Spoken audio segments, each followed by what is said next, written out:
You know, one of the things that we didn't finish last time was the conversation on scope, and I wanted to show you on this website that as you go to energy, there are several different categories. You can look at coal consumption, you can look at electricity production by source, fossil fuels, you can look at natural gas consumption, you can actually look at oil consumption.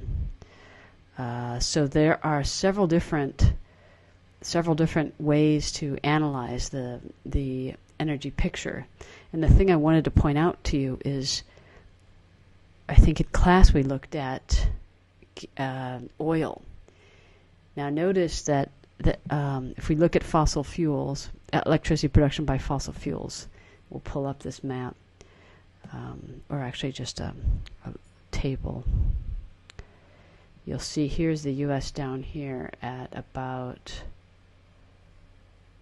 of the 160 nation states or so on the planet, here we are, that around 71% of our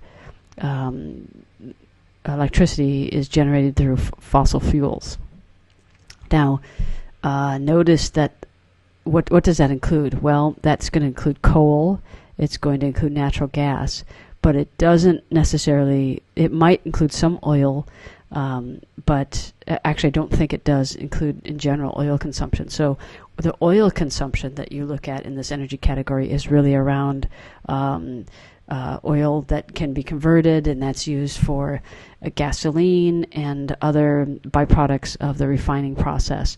I just wanted to point out that when we looked at oil, we weren't including coal and we weren't including natural gas. So all of those are fossil fuels. All of those enter into the combustion process and produce CO2.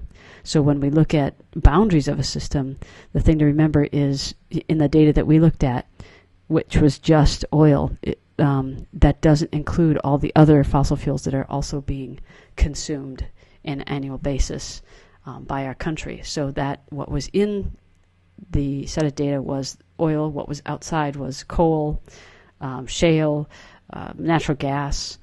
So that's just things to think about when you look at the consumption.